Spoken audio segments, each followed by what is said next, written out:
یہ جنگ لڑی ہے، ہمیں امید ہے کہ ہم اس کو بھی شکست دے لیں گے، لیکن دوبارہ جس طرح پہلی 4 لہروں میں قوم نے مقابلہ کیا ہے، ویسا ہی مقابلہ جو ہے ہمیں اس 5ویں اس ویریئنٹ کا بھی چاہیے ہوگا، اور اس کے لیے امپورٹنٹ سب سے اہم بات یہ ہے ویکسین لگوائیں، اور اس کے بعد دوسری اہم یہ ہے کہ ماسک اب کہے جا رہے ہیں کہ دوبارہ آپ کو پہننے پڑیں گے، زیادہ اس کو درمیان سے ہٹ گیا تھا توجہ، اب دوبارہ ماسک جو ہیں وہ بھی پہننا پڑیں گے، لیکن اس سے پہلے ویکسین لگانا جو ہے وہ بہت ضروری ہے۔ اس کے بعد ای وی ایم کے اوپر ایک اہم جو فیصلہ جو آج کابینہ کی طرف سے ڈسکس ہوا ہے وہ یہ ہے کہ جو قانون میں تبدیلی ہے اس کے بعد الیکشن کمیشن کو ہم یہ سمجھتے ہیں کہ اگلے تمام جو ابھی بائی الیکشنز ہیں یہ ای وی ایم کے اوپر کرانے لازمی ہیں، اور اگر الیکشن ای وی ایم کے اوپر نہیں ہوتے تو ایک نقطہ نظر یہ ہے کہ حکومت اس کو فنڈ نہیں کر سکے گی، کیونکہ قانون صرف ای وی ایم کے اوپر انتخابات کو مانتا ہے۔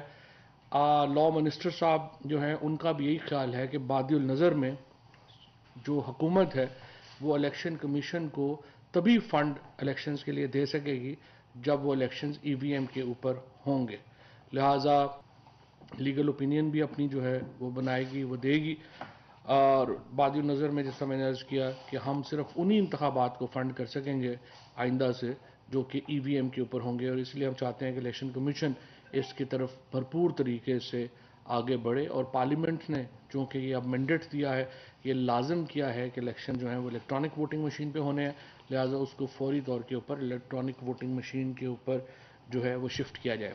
اس کے ساتھ ساتھ کابینہ نے جو لاہور میں ویڈیوز آئی ہیں جس میں ووٹ خریدے جا رہے ہیں اس کے اوپر شدید تشویش کا اظہار کیا ہے، اور ہم سمجھتے ہیں کہ اگر سینٹ کے انتخابات میں جس طرح سے خریداریاں ہوئیں ووٹ کی، اگر اس وقت اس کے اوپر تیزی سے عمل کیا جاتا تو آج ان انتخابات میں یہ صورتحال نظر نہ آتی۔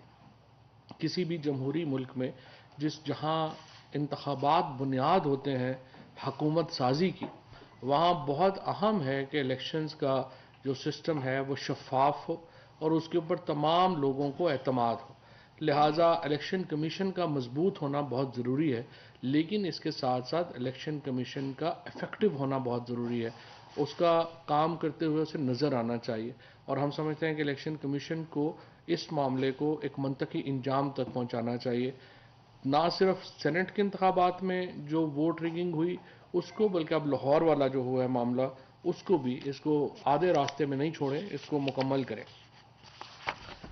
اور اس کے ساتھ ہم نے آج کابینہ نے ایک تفصیلی جو سائنس منسٹر صاحب نے شبلی فراز نے ایک پوری ڈیٹیل پیکج بھی دیا ہے کہ کتنی مشینیں چاہیے ہوں گی، کس طرح سے اس کو آگے بڑھنا ہوگا، وہ ہم الیکشن کمیشن کے ساتھ چاہتے ہیں کہ اس شیڈیول کے مطابق بھی وہ آگے بڑھے۔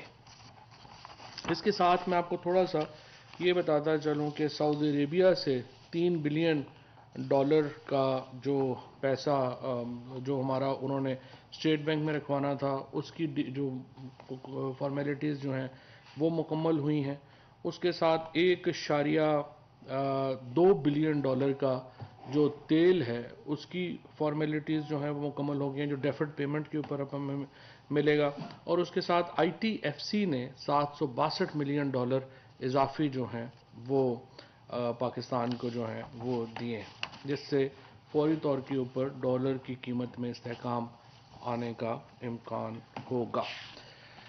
پریزنٹیشن ہوئی ہے ویکلی پرائسز جو ہمارے کچن آئٹمز ہیں ان کے اوپر، اور یہ ایک تھوڑا بہتر صورتحال ہے کہ مسلسل قیمتوں میں جو ہے وہ اب ہم دیکھ رہے ہیں کہ کمی آئی ہے، یہ 0.67% جو ہے اس سے اس میں 0.67% جو ہے وہ اس میں کمی آئی ہے، اور ایک ماہ کے اندر چینی کی قیمت جو ہے اس میں $60 سے زیادہ کی کمی ہوئی ہے۔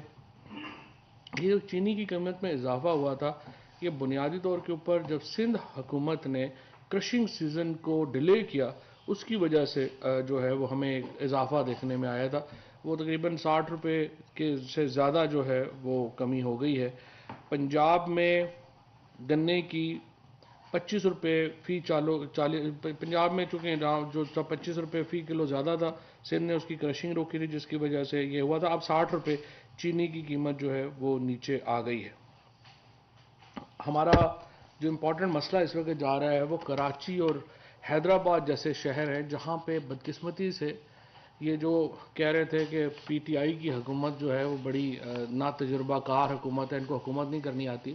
تو جو وہاں پہ 30 سال سے برسر اقتدار ہیں ان سے بنیادی چیزوں کی قیمتیں بھی کنٹرول نہیں ہو پا رہی. اس وقت جو تھیلے کا یہ جو آٹے کا تھیلا ہے یا جو باقی وہاں پہ چیزیں ہیں جس پہ میں 1 منٹ بعد آتا ہوں، وہ تمام اس وقت سندھ میں مہنگی ہیں. اور ہم دوبارہ چیف منسٹر کو یہ کہنا چاہتے ہیں کہ آپ اپنے معاملات کو درست کریں. 40% جو ہمارا سینسٹیو پرائس انڈیکس ہے اس کا جو ٹیبل ہے وہ کراچی کی وجہ سے اوپر نیچے ہوتا ہے. تو 40% جب کراچی میں قیمتیں اوپر ہوتی ہیں تو وہ سارا ایس پی آئی ہمارا اوپر جو ہے وہ آ جاتا ہے. بہرحال یہ میں آپ کو بتا دوں کہ ٹماٹر کی قیمت میں 15.4% کمی ہوئی ہے، پیاز کی قیمت میں 7.4% کمی ہوئی ہے، چکن کی قیمت میں 6.6% کمی ہوئی ہے.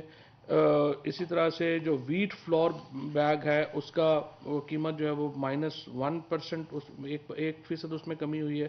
ایل پی جی کی قیمت میں 0.7% کمی ہوئی ہے.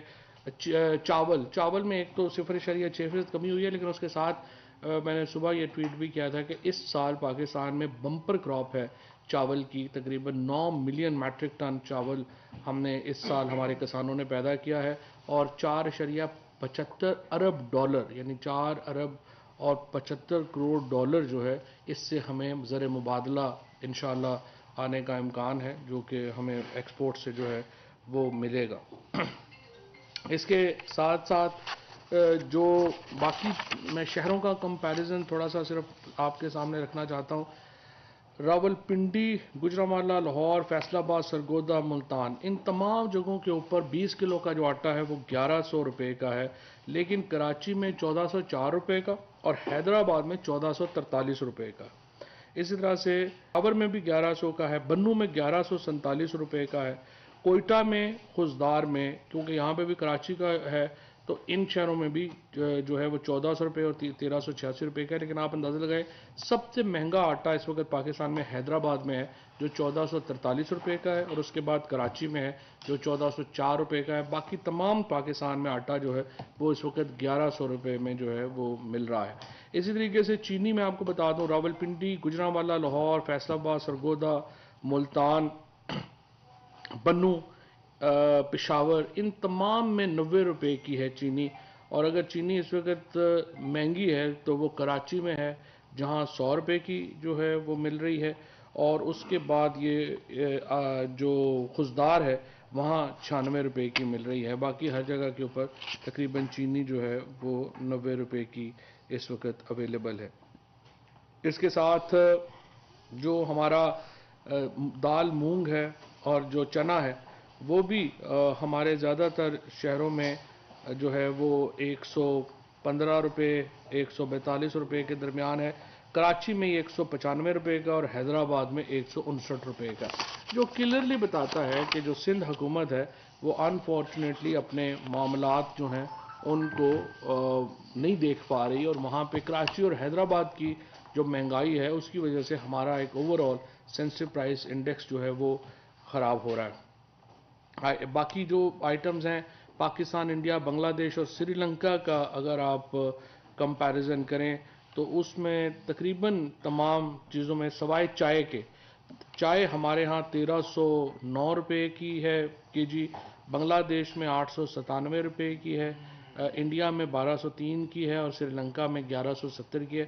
اس کے علاوہ تمام جو آئٹمز ہیں، چاہے وہ گندم ہے، چاہے وہ دالیں ہیں، چاہے وہ شوگر ہے، کوکنگ آئل ہے، ویجیٹیبل گھی ہے، پوٹیٹو آلو ہیں، آنینز ہیں، یہ چکن ہے، یہ تمام ایون ایگز ہیں، اس ریجن میں سب سے اگر کہیں سستے ہیں تو وہ اس وقت پاکستان میں ہے. اب اس سے زیادہ جو کچھ ممکن ہے ایک انٹرنیشنل انفلیشن ہے اس کے ہوتے ہوئے جو کچھ ممکن ہے وہ اس وقت جو ہے وہ ہم جو ہے وہ کر رہے ہیں. میں یہاں پہ تھوڑا سا یہ بھی آپ کو بتاتا چلوں کہ آخر میں یہاں پہ جو یوریا ہے اس وقت عالمی منڈی میں یوریا کی قیمت 8,500 روپے فی بیگ ہے. پاکستان میں اس کی قیمت 1700 روپے فی بیگ ہے، اور اس وقت اگر ایک ٹرک پاکستان سے باہر جا رہا ہے تو وہ 70 لاکھ روپیہ بندہ جو ہے وہ اسمگلنگ میں کمائے گا. تو آپ اندازہ لگا لیں کہ یہ کتنا بڑا بینیفٹ ہے جو ہمارے ذمہ دار کو اور کسان کو مل رہا ہے. اور یہاں پہ ایک اس کی وجہ سے پھر مطلب صحیح نہیں لگتا کہ ہر بار جو بندہ یوں لگتا ہے کہ آپ سندھ کو یا سندھ حکومت کو کوئی پولیٹیکل پرپزز سے آپ تنقید کا نشانہ بنا رہے ہیں، لیکن فیکٹس اتنے آپ سمجھیے کہ سامنے ہیں کہ ان کے اوپر آپ کیا کہیں ان کو.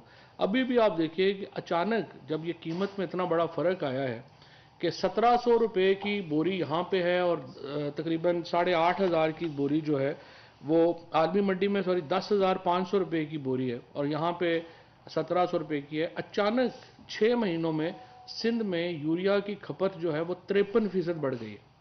اب یہ تو نہیں ہو سکتا. ظاہر ہے کہ وہاں پہ ہورڈنگ ہو رہی ہے، ظاہر ہے وہاں سے سمگلنگ کو فیسیلیٹیٹ کیا جا رہا ہے، جس کی وجہ سے ہمارا جو پنجاب کا کسان ہے اس کو یہ بلیک میں ملنا شروع ہوئی ہے.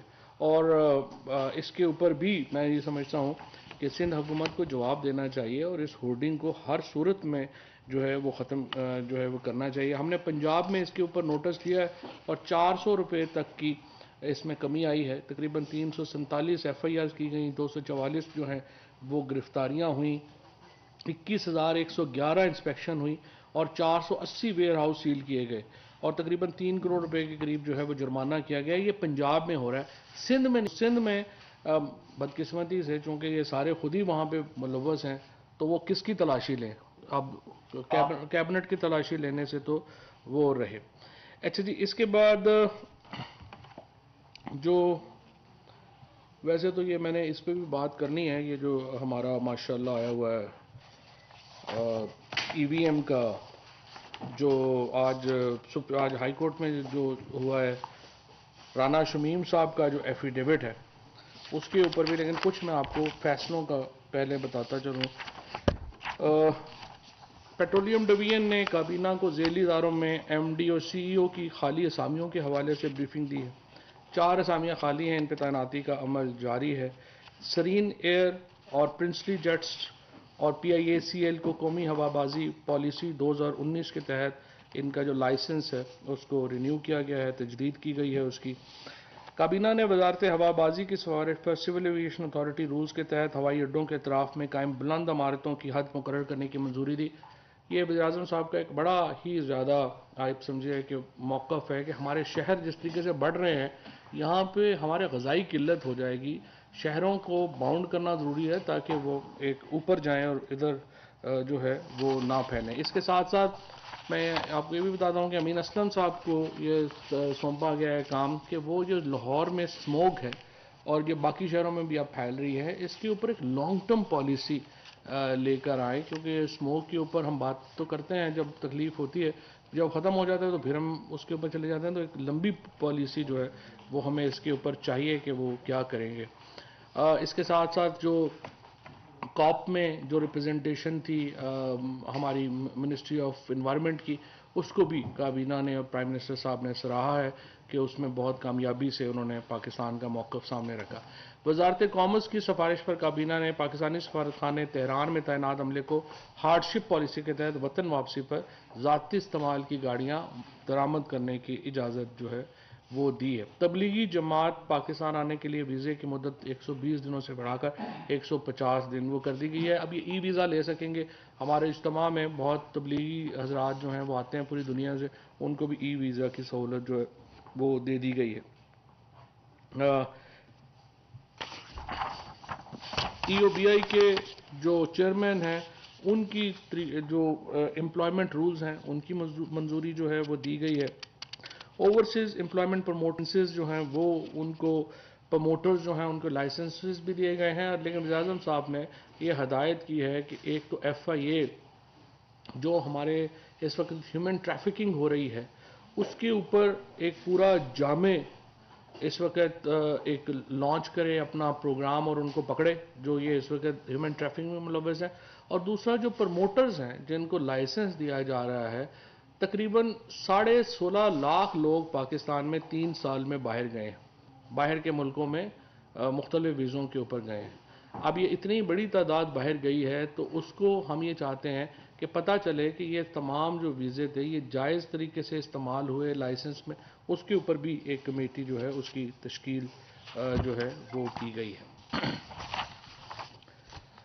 Gas load management plan for winter جو ہے اس کو منظور کیا گیا ہے اور سی این جی سیکٹر کو 1 دسمبر 2021 سے 15 فروری 2000. ہمارا پرابلم دیکھیں یہ کیا ہے اس وقت.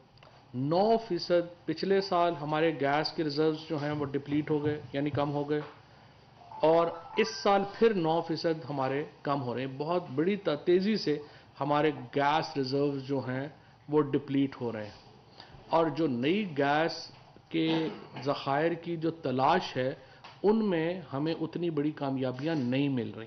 سو اس کا مطلب یہ ہے کہ ہمارے جو ذخائر ہیں گیس کے ان کو ہم زیادہ تر کو استعمال کر چکے ہیں. اب ہمارا اگلا جو چیلنج آئے گا وہ یہ آئے گا کہ ہمارے ہاں گیس نہیں ہوگی اپنی جو ہماری انڈیجنس گیس تھی. جیسے سوئی میں ایک بہت بڑا گیس کا ذخیرہ ہے تو یا تو کوئی اللہ مہربانی کرے اور پاکستان کے اندر سے کوئی سوئی جتنا بڑا کوئی گیس کا ذخیرہ ہمیں مل جائے ادروائز یہ گیس ہماری ڈپلیٹ ہو رہی ہے اور اس کے لیے ایک آلٹرنیٹیو اسٹریٹجی بنانا ضروری ہے. یہاں میں یہ بھی بتا دوں گیس کے اوپر میڈیا میں بہت زیادہ شور ہوتا ہے لیکن گیس پورے پاکستان میں صرف 28% لوگوں کو میسر ہے. پاکستان کے 78% لوگوں کو پاس جو ہمارے جیسے لوگ جو جیلم میں رہتے ہیں باقی جو اپنا میاں والی میں رہتے ہیں باقی بھکر میں رہتے ہیں لیا میں رہتے ہیں ڈیرہ اسماعیل خان میں رہتے ہیں مری میں باقی جگہوں پہ گلگت بلتستان ڈی آئی خان ہمارے لوگوں کے پاس گیس نہیں ہے. اور ہم یہ جو 78% آبادی ہے یہ بنیادی طور کے اوپر 28% آبادی کے کو فیسیلیٹیٹ کر رہی ہے. یہ ہم لوگ قربانی دے رہے ہیں اپنے 28% جو شہر میں لوگ بستے ہیں ان کے لیے. تو ہمیں ایک ایسی پالیسی کی ضرورت ہے کہ آپ 100% پاور جو آبادی ہے وہ اس سے فائدہ اٹھائے. صرف 28% آبادی جو ہے وہ یرغمال نہ بنا لے تمام ریسورسز کو. اب یہ 28% جو آبادی ہے اس کو گیس دینے کے لیے آپ دیکھیں کہ ہم کیا کیا کر رہے ہیں. نمبر 1 سی این جی سیکٹر کو 1 دسمبر 2021 سے 15 فروری 2022 تک بند کیا جا رہا. آئی پی پیز اور کھاد فیکٹریوں کو گیس کی فراہمی 100% جاری رہے گی جیسے کہ جاری ہے. ایکسپورٹ سیکٹر کی صنعتوں کو گیس کی فراہمی جاری رہے گی. ایل این جی پر چلنے والے پاور پلانٹس کو 5% اضافی گیس دی جائے گی. سردیوں میں اچھا اب ہم کیا کر رہے ہیں ہم کر رہے ہیں کہ لوگ گیس استعمال نہ کریں سردیوں میں بجلی استعمال کریں کیونکہ بجلی ہمارے پاس ایکسس ہے.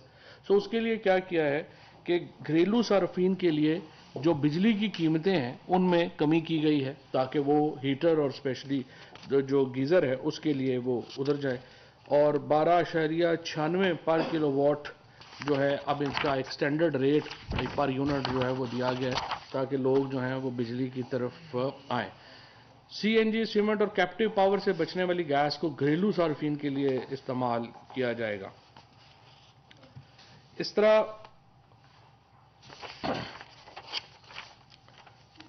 آئی ٹی این ای اور chairman press council of Pakistan کی تعیناتیوں کے لیے سلیکشن بورڈ جو ہے وہ قائم کیا گیا ہے. سیکٹری انفارمیشن ہوں گے منسٹر ہوں گے ایڈیشنل سیکٹری ہوں گے گریڈ اسٹیبلشمنٹ ڈویژن اور لا منسٹرز کا آفس جو ہے وہ اس کا ہوگا. کابینہ نے کرونا وائرس کے پیش نظر انسانی ہمدردی کی بنیاد پر تیونس کو اور پھر افغانستان کو بھی امداد کی منظوری دی ہے. افغانستان کو ہم 50,000 میٹرک ٹن گندم جو ہے وہ بھجوا رہے ہیں اور اب دیکھیں گے کہ اس کو مزید اس میں ہم کیا اضافہ کر سکتے ہیں. محمد سلیم صاحب کو نیا چیئرمین پرائیویٹائزیشن کمیشن تعینات جو ہے وہ کیا گیا ہے. اور کھاد کے اوپر تفصیلی بریفنگ ہوئی ہے لیکن وہ اس لیے کچھ تو میں نے آپ کو چیزیں بتا دی ہیں باقی کل خسرو اس کے حوالے سے ڈیٹیل پریس کانفرنس کریں گے اور بتائیں گے کہ کس طرح سے یہ جو قیمتیں ہیں ان کو کھاد کی جو قیمتیں ہیں ان کو ہم نے ایک حساب کتاب میں رکھا ہے. ایک اور بہت ہی امپورٹنٹ ڈیولپمنٹ میں او آئی سی ممالک کے وزرائے خارجہ کا خصوصی اجلاس پاکستان میں منعقد ہوگا. یہ میں نے آپ کو کچھ عرصہ پہلے یہ بتایا تھا کہ ہم کوشش کر رہے ہیں کہ اس طرح سے ایک جو وزرائے خارجہ ہے وہ جو افغانستان کے اندر ایک ہیومن کرائسس ہے اس کے لیے ایک اجلاس منعقد کریں اور اس میں یہ ساری چیزیں ڈسکشن ہو. اب یہ اجلاس جو ہے پاکستان کی، اور یہ جو اس کو پاکستان میں انشاءاللہ یہ منعقد ہو رہا ہے. اس کے شیڈول بھی بتا دیتا ہوں. اچھا، اس کے ساتھ ساتھ جو میں یہ بتاؤں کہ آج جو اسلام آباد ہائی کورٹ میں بڑی دلچسپ پروسیڈنگز ہوئی ہیں، ان کے اوپر کافی حیران کن طور کے اوپر وہ جو رانا شمیم صاحب ہیں، vice president P M L N, وہ کہہ رہے ہیں کہ اپنا یہ ایفیڈیوٹ ہی میرا نہیں ہے، اور میرا ایفیڈیوٹ جو ہے وہ تو لاک ہے. اب سوال یہ پیدا ہوتا ہے کہ وہ لاک ایفیڈیوٹ جو ہے وہ اخبار تک کیسے پہنچا، اور اخبار جو ہے اس نے وہ ایفیڈیوٹ کیسے جو ہے وہ چھاپ دیا. لگ یوں رہا ہے کہ ایفیڈیوٹ جو ہے وہ نواز شریف صاحب کے ذریعے اس اخبار تک پہنچا، اور اخبار نے نواز شریف صاحب کے بیان کے اوپر یہ چلا دیا. اب یہ چونکہ سماعت اس وقت اسلام آباد ہائی کورٹ میں چل رہی ہے، یہاں پہ جس طریقے سے ایک جوڈیشری کے خلاف اور فوج کے خلاف ایک campaign P M L N نے اسپانسر کی، جس میں کچھ میڈیا کے لوگ بھی شامل ہیں، مجھے امید ہے کہ عدالت اس کا بھرپور نوٹس لے گی اور اس کو بھی ایک منطقی انجام تک پہنچایا جائے گا. جس طرح سے ہم دھاندلی کو کہہ رہے ہیں کہ الیکشن کمیشن منطقی انجام تک پہنچائے، اسی طرح سے عدالتوں کو چاہیے کہ اپنے خلاف چلنے والی مہم کو بھی آگے لے کے چلیں. صاحب، لاسٹ جو پریس کانفرنس ہوئی تھی اس میں آپ نے ویڈیوز کا تذکرہ کیا تھا اس بات کے ساتھ، جس میں من پسند چینلز کو اور صحافیوں کو پلاٹس اور جی آپ نے وہ لسٹ تو دے دی چینلز کے حوالے سے، جن من پسند صحافیوں کو پلاٹس دیے گئے آؤٹ آف دا وے اور جن کو مزید مراد دی گئی، ان کی بھی تھوڑا سا بتا دیں. ابھی کوئی لسٹ نہیں تھی. جمعرات کو انیشل رپورٹ جو ہے وہ مجھے کہا ہے انہوں نے کہ ہم دیں گے، جمعرات کو انشاءاللہ لے کے آئیں گے. جی شاکر 40 ارب کا ڈاکہ، یہ ایک دو کالم بھی چھپے ہیں خبریں ہیں کہ جو کرونا فنڈ آیا تھا اس پر کیا کیبنٹ میں اس حوالے سے کوئی بات ہوئی ہے؟ حکومت کی طرف سے اس حوالے سے کوئی موقف نہیں آ رہا کہ باقی اس کو کچھ اجازت ہے یا نہیں؟ پہلی بات تو یہ ہے کہ یہ تو بالکل ہی غلط ہے کہ حکومت کی طرف سے کوئی موقف نہیں آ رہا. پہلے ہی دن فائنانس منسٹری نے بڑی تفصیل سے یہ بتایا ہے کہ یہ جو آڈٹ پیراز ہیں ان کے اوپر وہ کیوں درست نہیں ہیں. زیادہ تر لوگوں کو آڈٹ کا پروسیس بھی نہیں پتا کہ کیسے ہوتا ہے، اور اس کو وہ ریگولیرٹی کہتے ہیں. مثال کے طور کے اوپر آپ دیکھیں کہ آڈٹ آبجیکشن یہ بھی ہے کہ تمام ویکسین جو ہے وہ پی آئی اے کے ذریعے آنی چاہیے تھی پاکستان، اور چونکہ وہ پی آئی اے کے ذریعے نہیں آئی تو انہوں نے کہا کہ نہیں، اتنے لاکھ روپے اتنے ارب روپے بچ جاتے اگر آپ پی آئی اے سے منگواتے. اب پی آئی اے کی فلائٹس اگر بین ہے یورپ میں تو وہ کیسے وہاں سے آتی؟ تو اس کو انہوں نے ریگولیرٹی ڈکلیئر کر دیا. اسی طریقے سے کئی اور چیزیں ہیں جن میں کہ اگر لوگوں کو پیسے جاری ہوئے اور کوئی مثلا احساس پروگرام میں بہت سارے لوگوں کو پیسے جاری ہوئے، وہ لوگ پیسے لینے نہیں آئے کئی وجوہات کی بنا پہ، کسی کا آئی ڈی کارڈ ایکسپائر ہو گیا ہوگا، کئی لوگ جو ہیں ان کی ڈیتھ ہو گئی ہوگی، وہ پیسے جو ہیں وہ واپس چلے گئے. تو اس کو بھی وہ آڈٹ نے کہا ہے کہ یہ پیسے جاری ہوئے لیکن استعمال نہیں ہو سکے. سو اس طرح کی آڈٹ آبجیکشن ہیں کوئی ایسے، لیکن اس کے اوپر کمپریہنسو جواب جو ہے وہ بھی آج اس میں ڈسکشن بھی ہوئی تھی، اور ثانیہ نشتر نے اس کے اوپر بڑا ڈیٹیل جواب اپنا دیا ہے. باقی تینوں ایجنسیز جو اس میں انوالو ہیں ان تینوں کو کہا گیا ہے کہ آپ اس کا ایک ڈیٹیل جواب جو ہے وہ دیں. فواد صاحب یہ بتائیے گا، آج وفاقی کابینہ نے یہ کہا کہ اگلے تمام الیکشن ای وی ایم کے ذریعے ہوں گے، تو اس سے کیا یہ ظاہر نہیں ہو رہا کہ ایک آئینی ادارے کو بلیک میل کرنے کی کوشش کی جا رہی ہے حکومت کی جانب سے کہ ہم تب تک آپ کو فنڈز نہیں دیں گے جب تک آپ جو قانون منظور ہوئے، آج اس پہ سارا کنسنسس نہیں ہے، اس سے پہلے جو بھی انتخابی قوانین منظور ہوئے وہ کنسنسس کے ساتھ ہوئے، تو کیا پاکستان تحریک انصاف کی حکومت جس کا موٹو یہ تھا کہ ہم اداروں کو مضبوط کریں گے، وہ اداروں کو فنڈز کے نام پہ آئینی اداروں کو بلیک میل کر رہے ہیں؟ آپ پارلیمنٹ کو بلیک میلر کہہ رہے ہیں؟ قانون تو پارلیمنٹ نے، آپ کا کیا نام ہے؟ اون شرازی صاحب. پارلیمنٹ کو بلیک میل نہیں آپ کہہ سکتے، کیونکہ پارلیمنٹ نے قانون بنایا ہے. آپ تمام اداروں کا احترام کریں. اچھا سر، یہ ہمارے ساتھی صاحب نے یہ بات کی ہے، آج الیکشن کمیشن کی طرف سے یہ چیزیں آئی ہیں کہ حکومت جو ہے ای وی ایم مشینوں پر جو ہے دباؤ ڈال رہی ہے، لیکن ہم آئینی ادارہ ہیں اس کو دباؤ کو مسترد کرتے ہیں، ہم اپنے طریقے سے چلیں گے. اور اب جو آپ کی جو اسٹیٹمنٹ ہے کہ فنڈز کے حوالے سے بھی وفاقی کابینہ نے ایک بڑا فیصلہ لیا ہے، اس کو کیسے دیکھتے ہیں؟ دوبارہ ٹیسل کی طرف تو نہیں چیزیں جا رہی جو پہلے ایسا لگ رہا تھا، تاثر دیا جا رہا تھا پچھلی کیبنٹ میں کہ معاملات جو ہے وہ افہام و تفہیم کے ساتھ آگے چلیں گے؟ افہام و تفہیم ہی ہے، تو پارلیمنٹ کا فیصلہ ہے، الیکشن کمیشن سمیت تمام ادارے اس کو مان کے چلنے کے پابند ہیں۔ اپنا فواد چودھری صاحب یہ بتائیں کہ یقیناً آپ جو ای وی ایم کی بات ہے، یہ پارلیمنٹ کے قانون کا احترام ہونا چاہیے۔ قانون کی حکمرانی اسی نتیجے میں ہے کہ اگر آپ قانون پر عمل درآمد اور اس کی روح کے مطابق نفاذ کرتے ہیں، لیکن آپ نے جو اندیا دیا ہے کہ ہم قانون کے مطابق فنڈز نہیں دے سکیں گے۔